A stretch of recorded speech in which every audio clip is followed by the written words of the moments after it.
আপনার এই নেক আমল আল্লাহ মিজানের পাল্লায় ওজনই দেবে না। وقدمنا إلى ما عملوا من عمل فجعلناه هباء منثورا। বেঈমানদের ভালো আমল আল্লাহ হাশরের ময়দানে পথের ধুলা বানিয়ে বাতাসে মিশিয়ে দেবেন। তাহলে সবার আগে ঈমান, বলেন সবার আগে, আরে কথা বলেন না কেন, সবার আগে জান্নাতে যাওয়ার প্রথম শর্ত হলো ঈমান। ঈমান ছাড়া কারো আমল কবুল হবে না, ঈমান ছাড়া কেউ জান্নাতে যেতে পারবে না। ইন্নী হারামতুল জান্নাতা আলাল কাফিরিন, দুনিয়ার সব কাফেরদের জন্য আল্লাহর জান্নাত হারাম। একজন কাফেরও জান্নাতে ঢুকতে পারবে না। এই বিশ্বাস যদি কারো না থাকে, সেও কাফের হয়ে যাবে, সেও জাহান্নামী হয়ে যাবে। জান্নাত পাবে তারা, মুমিন হবে যারা। মুমিন ছাড়া, ইমানদার ছাড়া একজনও জান্নাতে যেতে পারবে না। আপনারা কি আমার সাথে একমত? একমত হতেই হবে, কারণ কোরআন হাদিস আমরা পড়ে যতটুকু দেখেছি, জান্নাত হলো মুমিনদের জন্য। রাসূলুল্লাহর আপন চাচা আবু তালিব 45 বছর রসুলকে বুকের ভিতরে রেখেছে। জন্মের আগে বাবা নাই, 6 বছর বয়সে মা নাই, 8 বছর বয়সে দাদা নাই। দুনিয়ার এতিমদের সর্দার বিশ্ব নবী চাচা আবু তালিব, কলিজার টুকরা সন্তান হযরতে আলী, কলিজার টুকরা সন্তান হযরতে জাফর, কলিজার টুকরা সন্তান হযরতে আকিল, কলিজার টুকরা মেয়ে উম্মে হানিকে যতটা না বেশি ভালোবাসতেন, ওই এতিম মুহাম্মদকে তার চেয়ে বেশি ভালোবাসতেন।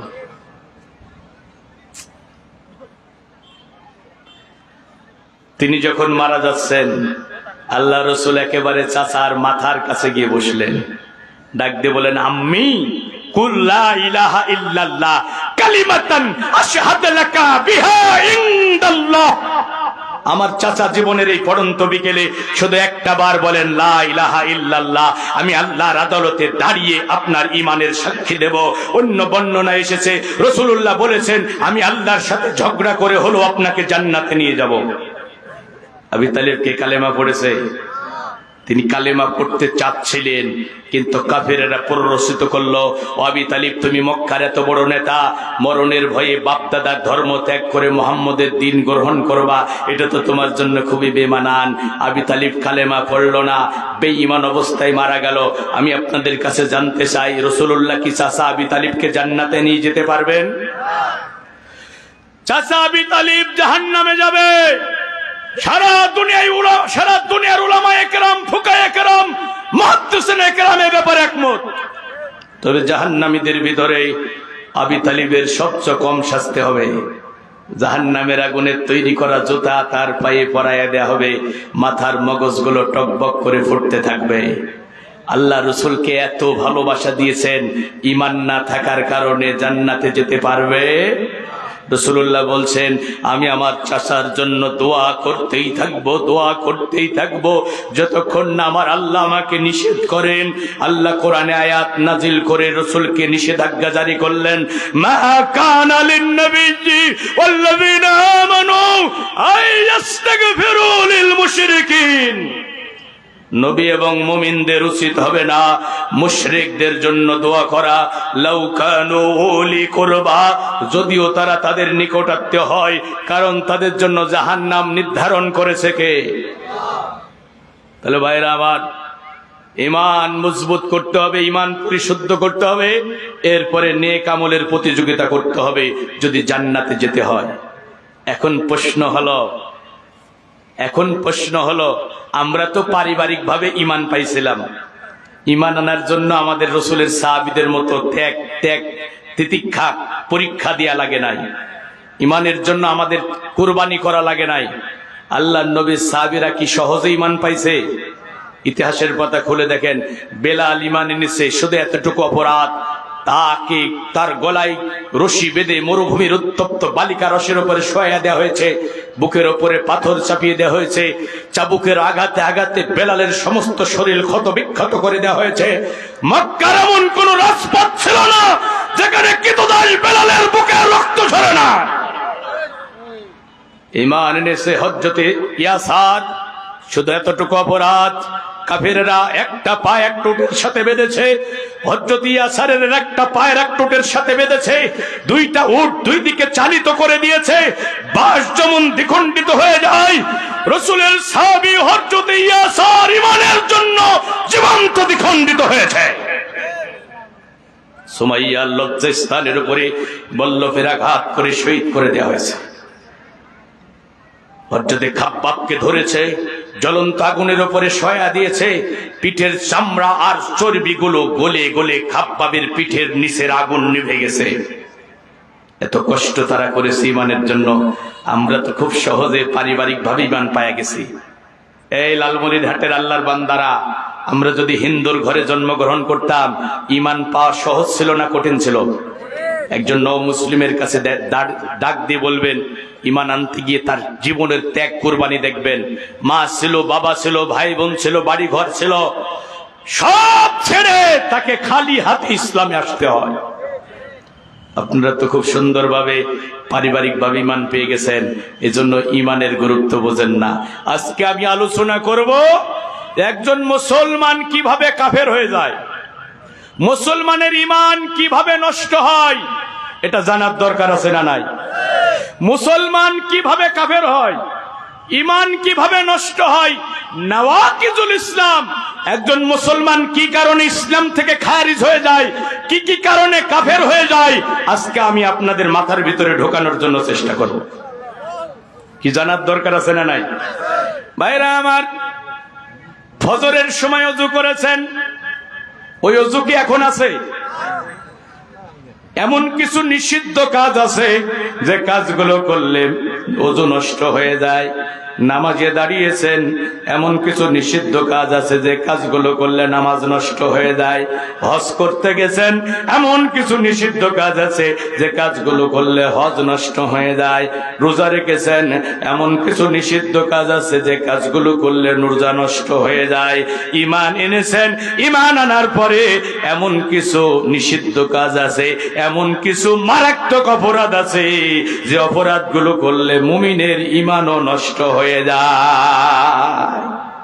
এখন আমার দেশের মুসলমানেরা ওযু ভঙ্গের কারণ জানে, আমার দেশের মুসলমানেরা নামাজ ভঙ্গের কারণ জানে, রোজা ভঙ্গের কারণ জানে, হজ ভঙ্গের কারণ জানে।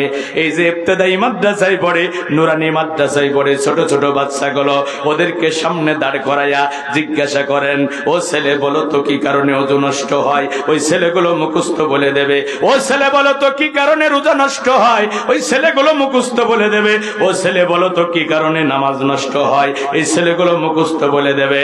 কিন্তু আমার জানা মতে বাংলাদেশে অনেক মসজিদের ইমাম আছে, অনেক আলেম আছে, তাদেরকে যদি জিজ্ঞাসা করা হয়, ও ইমাম সাহেব, ও আলেম সাহেব বলো তো কি কারণে মুমিনের ঈমান নষ্ট হয়? যে ঈমান ছাড়া জান্নাতে যাওয়া যাবে না, যে ঈমান ছাড়া কোনো আমল কবুল হবে না, ওই দামি ঈমান কি কি কারণে নষ্ট হয় আপনি আমাদেরকে একটু বলেন তো। আমার জানা মতে বাংলাদেশের অনেক মসজিদের ইমামও এই প্রশ্নের উত্তর দিতে পারবে না। কথা বলুন ঠিক কিনা? আমাদের এই ভারতীয় উপমহাদেশে আমলের আলোচনা যত করা হয়, ঈমানের আলোচনা একেবারে করা হয় না। অথচ সবার আগে ঈমান।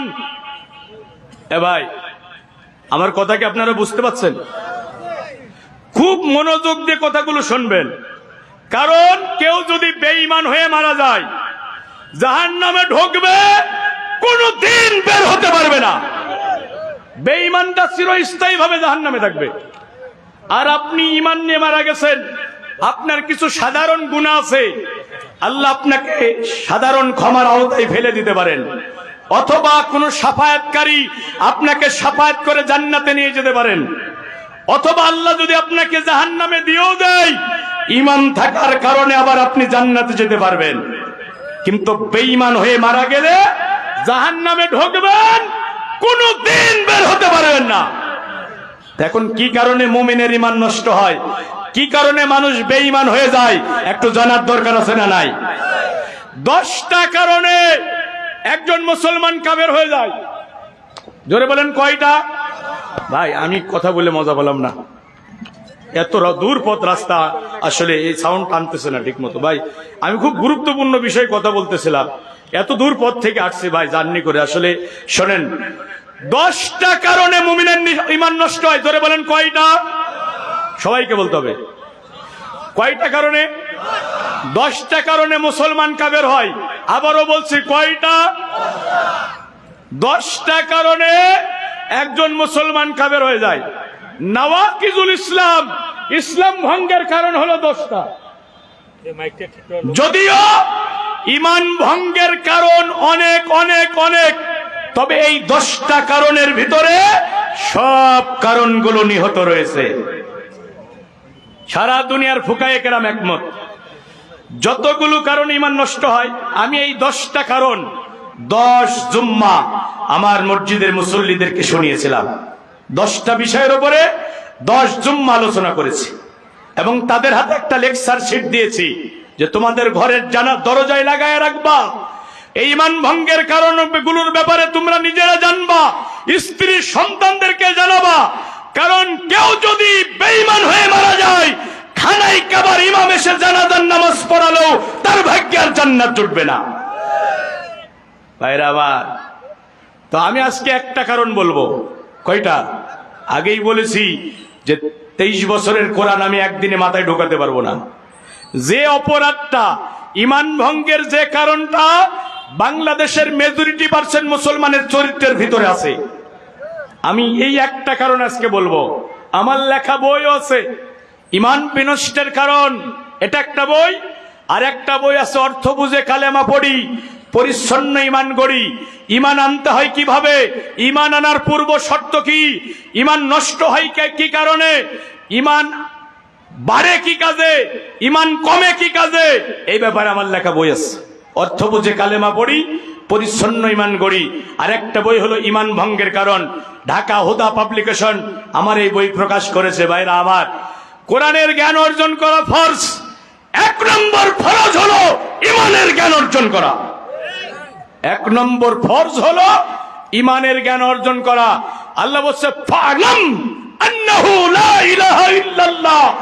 লা ইলাহা ইল্লাল্লাহর মাধ্যমে তুমি কিসের ঘোষণা দিয়েছো এ ব্যাপারে জ্ঞান অর্জন করো। ভাইরা আমার, আমি আবারও বলছি, জীবন পরিবর্তন হয়ে যাবে। আলোচনাটা শুনেন। ঈমান ভঙ্গের যতগুলো কারণ আছে, আমি একটা কারণ নিয়ে আলোচনা করব।